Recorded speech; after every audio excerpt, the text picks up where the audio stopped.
critically analyzing global affairs. The Muckrakers on today's News Talk, TNT. Well, hello and a very warm welcome to the Muckrakers with me, Andrew Eborn. This is the show where we strip the day's big talking points down to their bare bones and devour the red meat of pure debate as we focus on the stories that matter to you wherever you're listening or watching from around the world. Today we're going to discuss the US 9/11 terror attacks of 2001, the ongoing fight for 9/11 truth and why it's relevant today. Now, most people know where they were when reports came in of planes crashing into the World Trade Center on Tuesday, September the 11th, 2001. I was filming in Cambridge with Professor Stephen Hawking when those reports came in. And the attacks remain one of the most traumatic events of the century, not just for Americans, but also for the whole world. Now, the official US government narrative states that 19 terrorists from Al-Qaeda hijacked 4 commercial aircraft and crushed 2 of them into the north and south towers of the World Trade Center complex in New York City. The first plane hit the north tower at 08:46 Eastern Time, 12:46 GMT, and the second crashed into the south tower at 9:03. At 9:37, the third plane destroyed the western face of the Pentagon, the giant headquarters of the US military just outside Washington, D.C. The fourth plane crashed in a field in Pennsylvania at 10:03 after passengers apparently fought back. It was suggested that the hijackers had meant to attack the Capitol building in Washington, D.C. Now, damage to the Twin Towers and fires led to their collapse, and the nearby 47-story building 7 collapsed later the same day, apparently because of fires fueled by office furnishings. Well, that's the official US government and mainstream media narrative. But thousands of experts have questioned about this official narrative, which cannot easily be dismissed. The reality is our world changed that day. The exact number of victims is not definitely known. However, the official death toll after numerous revisions was set at 2,977 people, and that doesn't include the 19 terrorists. Thousands were injured. As always, my mission on the Muckrakers is to uncover the truth. 9/11 changed the course of history. By finding the truth, we can change it again. And as always, I want to hear from you. This is how you can get in touch.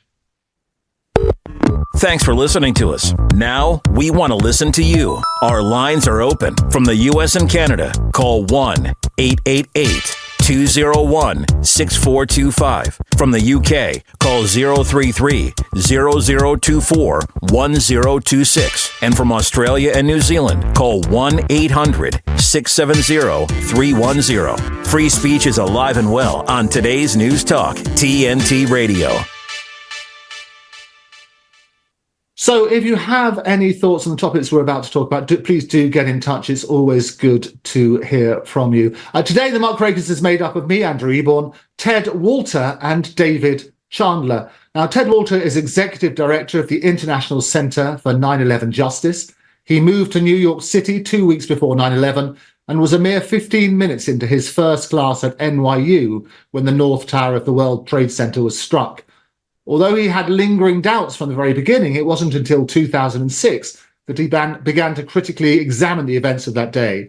Ever since, he's been a tireless advocate for 9/11 justice. Now, David Chandler is coordinator of scientists for 9/11 Truth. He has a bachelor's degree in physics, a master's degree in education, and another master's degree in mathematics. David taught physics and mathematics at the high school and undergraduate college levels starting in 1972, and he retired in 2012, working as a freelance programmer, product designer, and entrepreneur along the way. Since around 2007, he's been an active researcher with the science wing of the 9/11 Truth movement. Gentlemen, thank you both very much. And it's very early. I know, David, you're in Denver, and Ted, you're in New York State. Thank you very much for joining me. Thank you for having coffee here. You got your coffee, keep it away. Yeah, it's 5 a.m. here, so I'll try to stay awake all the time. I tell you what, the stuff we're going to talk about will waken everybody. I want to start, if I may, about talking about Building 7, which you say is sort of a smoking gun, if you like, in terms of your extensive research. Now, the National Institute of Standards and Technology lead investigator Shyam Sundar, he concluded that Building 7 collapsed because of fires fueled by office furnishings. It didn't collapse from explosives or fuel are oil fires. Can you explain why you dispute this official conclusion and why Building 7 is so important in the 9/11 attacks? Let's start with you, David. Well, I think all you have to do is see it. If you watch Building 7 come down, and by the way, they haven't shown that on television very much at all. And the reason is it is such an obvious demolition.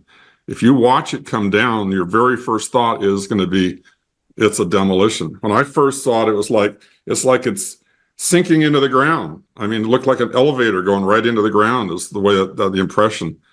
And a lot of people said it was coming down at close to free fall. So one of the things I did along the way was I measured it. I have a tool that you can measure things on video footage, go frame by frame and put a little mark on a thing and track it along. I use that in my teaching. And I was expecting to be somewhere near free fall because that's what it looked like. But to my great surprise, it came down precisely at free fall. It was solid, it was stationary, and then boom, it just let go and dropped.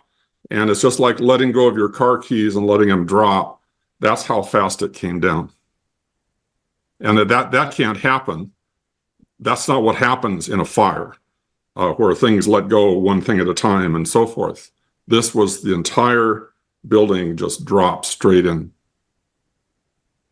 And you say in your extensive reports, and I would absolutely urge everybody to have a look at the websites we put out the reference, but there's 9/11expertspeakout.org. There's a lot of material there, including the video as well, so people can have a look for themselves. What would you like to add to that, Ted? Well, you have other evidence as well, in addition to the absolute free fall of the building. And I want to emphasize what David talked about, the fact that it is stationary and that it gives way just instantaneously. And last year, over the last few years, David and I have done some work together where we've measured the start of the fall from two sides of the building, so which is where we have video evidence of, and across the entire roof line of the building, not just in one part, but the entire roof line from one corner to the opposite corner, the free fall begins instantaneously.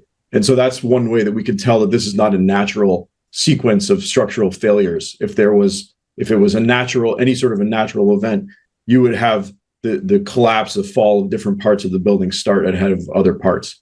So that's really important. And you can find the paper that David and I published just last year on our website. Beyond that, you have eyewitness evidence of explosions. You have there's numerous eyewitnesses who heard a loud, clap of thunder. There's one woman, a reporter from New York One, even used the word a very loud explosion. So the evidence is kind of staring us in the face. We have seismic activity. Actual seismic signals were picked up right when the building came down.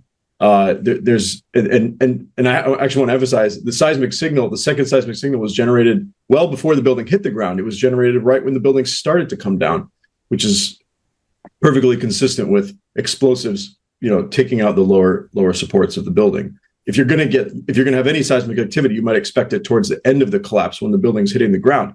But we have the seismic activity right as the building starts to come down. So that's another perfect indication of a demolition.